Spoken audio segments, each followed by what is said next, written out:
Hello welcome to deep study point दोस्तों। आज हम फिर बात करेंगे साइंस के इम्पोर्टेंट क्वेश्चंस जो रेलवे डी ग्रुप के लिए इम्पोर्टेंट है। उसमें हमारा फर्स्ट क्वेश्चन है वो है सूर्य का प्रकाश हमारे पास लगभग कितने समय में पहुंचते हैं। तो ध्यान रखना सूर्य का जो प्रकाश धरती तक पहुंचने में जितना टाइम लगता है वो कितना है। तो आपको ऑप्शन दे देगा 8 मिनट, 2 मिनट, 5 मिनट और 4 मिनट। तो इसका राइट आंसर होगा 8 मिनट। मतलब जो सूर्य का जो प्रकाश है उसको 8 मिनट का समय लगता है धरती तक आने में। ये समय जो है वो अप्रोक्सीमेट लगभग है, ठीक है। तो 8 मिनट का समय लगता है, याद रखना। ये रेलवे डी ग्रुप में पूछा गया क्वेश्चन है। अच्छा, मैं आपको बता दूँ इसमें जितने भी क्वेश्चन मैंने दिए हैं वो सारे सिलेक्टेड क्वेश्चन हैं। सारे ही क्वेश्चन आरआरबी के एग्जाम्स में पूछे गए क्वेश्चन है। तो क्वेश्चन नंबर सेकंड की अपन बात करते हैं। क्वेश्चन नंबर सेकंड में पूछा बेरी बेरी किस वजह से उत्पन्न होता है। मतलब बेरी बेरी जो रोग है ये रोग कौन से विटामिन की कमी से होते हैं। तो ध्यान रखना विटामिन B1 की कमी से होते हैं। विटामिन B1 की कमी से होता है, ये याद रखना, कमी से। तो कौन से ऑप्शन में दे रखा है, तो ऑप्शन डी में दे रखा है विटामिन B1 की कमी से, ठीक है। इसको याद रखना, ये विटामिन B1 की कमी से होता है। इसको कई बार इसका क्वेश्चन एग्जाम में पूछा जाता है। अगला क्वेश्चन बात करते हैं। प्रकाश देश में संचित होते हैं, ये NTPC में पूछा गया क्वेश्चन है। मतलब ये पूछना चाहता है कि प्रकाश का जो पाथ होता है वो कैसा होता है। तो ध्यान रखना प्रकाश एक स्ट्रेट लाइन में गमन करता है, मतलब प्रकाश एक सीधी रेखा में चलता है। तो प्रकाश का जो पाथ होता है, जो रास्ता होता है वो एक होता है सीधी रेखा, ठीक है, सीधी रेखा होती है। अच्छा, मैं आपको प्रकाश के बारे में कुछ और फैक्ट्स बता दूं। प्रकाश जो होता है वो एक ऊर्जा का रूप होता है। प्रकाश क्या है, एक ऊर्जा है, ठीक है। प्रकाश की स्पीड कितनी होती है, तो 3 × 10⁸ मीटर पर सेकंड होती है। ये प्रकाश की स्पीड है, ठीक है ना।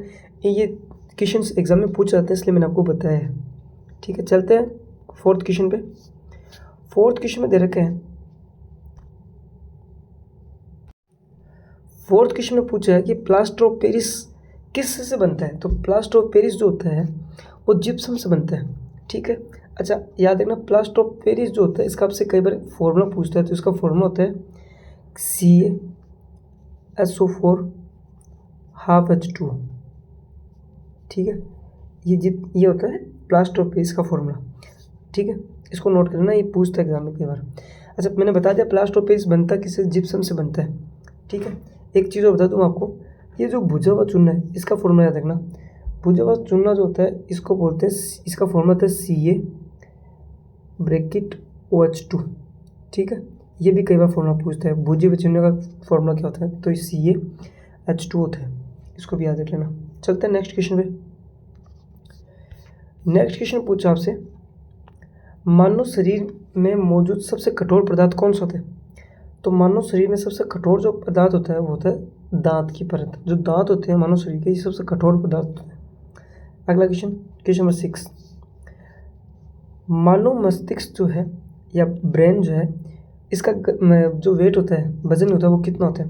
तो याद रखना मानव जो मस्तिष्क है इसका वेट जो होता है वो होता है 1.2 kg से लेके 1.4 kg के बीच में, ठीक है। ये केजी में दे रखा है। ये जो क्वेश्चन पूछा है वो शायद मीटर में पूछे, सॉरी ग्राम में पूछा आपसे, ठीक है। ये तो पूछा ग्राम में, तो इसका आंसर आएगा 1200 से लेके 1400 ग्राम तक ये होता है, ठीक है, ब्रेन का वेट। अगला क्वेश्चन, क्वेश्चन नंबर 7 की बात करते हैं। क्वेश्चन नंबर 7 में आपसे पूछा है कि जल से बह किस रोग का लक्षण है। तो याद रखना रेबीज़ जो होता है ना, रेबीज़ के अंदर जो पेशेंट होता है उसको जल से डर लगता है, ठीक है। और जल से जो फोबिया डर होता है उसको बोलते हैं हाइड्रोफोबिया। हाइड्रोफोबिया, हाइड्रोफोबिया का मतलब होता है पानी से डर लगना किसी को, ठीक है। अच्छा, एक बात याद रखना, रेबीज जो है इसकी वैक्सीन सबसे पहले किसने बनाई थी। तो रेबीज की वैक्सीन बनाई थी लुईस पास्चर ने। लुईस पास्चर जो था इसने सबसे पहले इसकी वैक्सीन बनाई थी रेबीज की। इसको याद रखना, एग्जामिनेशन पूछा था ये। क्वेश्चन नंबर 8 की बात करते हैं। क्वेश्चन नंबर 8 में पूछा है हड्डी निम्नलिखित में से किस प्रकार के ऊतक का उदाहरण है, ठीक है। जो हड्डी जो होती है, अपनी हड्डियाँ जो होती है कैल्शियम से बनी होती है। तो ये होती है पेशीय ऊतक का एग्जाम्पल होती है, सॉरी ये होती है संयोजी ऊतक का एग्जाम्पल, ठीक है। तो याद रखना option D is the right answer. Question number 9 की बात करते हैं अपन। 9 क्वेश्चन में पूछा है आपसे कि मानव शरीर का सबसे मजबूत मांसपेशियाँ कहाँ पाई जाती है। ठीक है। तो सबसे मजबूत जो मांसपेशी होती है वो होती है जबड़ा।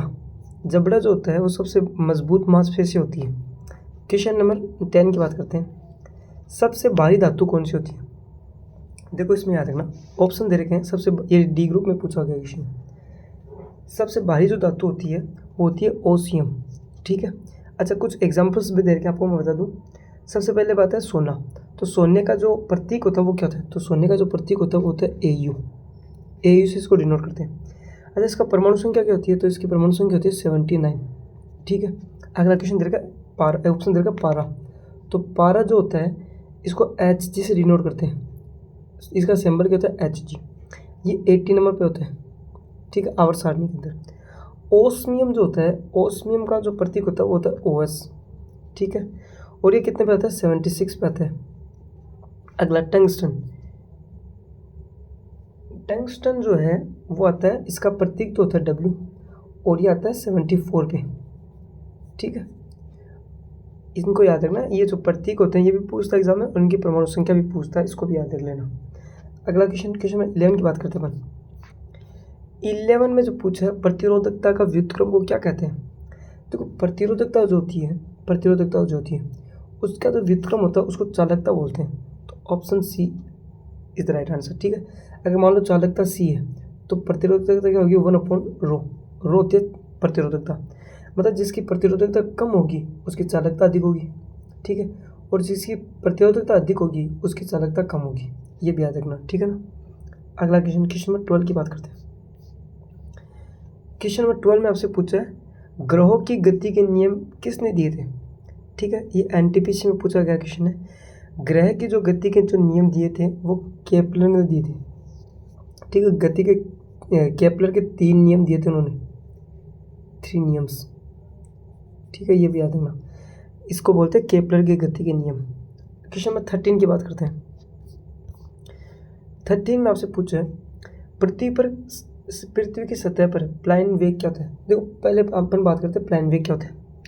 प्लाइन वेग होता है एक वस्तु को किसी स्पेस में भेजने के लिए या फिर उसके गुरुत्वाकर्षण को पार करने के लिए वो दी गई मिनिमम स्पीड होती है जिससे वो उस गुरुत्वाकर्षण को पार करके चला जाए, ठीक है।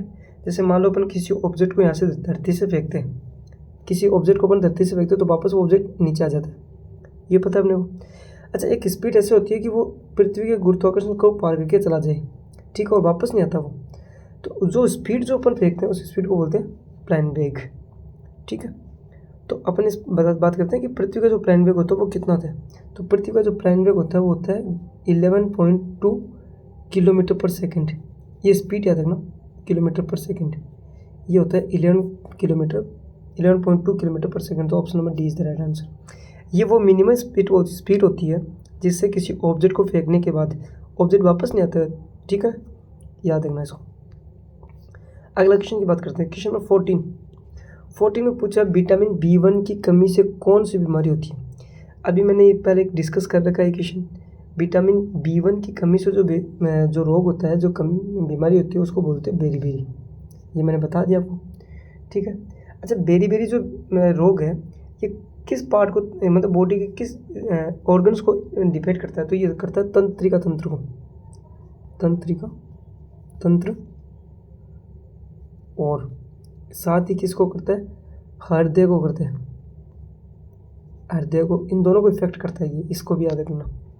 अच्छा, एक इसमें देखकर रतौंधी कौन से विटामिन की कमी से होता है? ये होता है विटामिन ए की कमी से।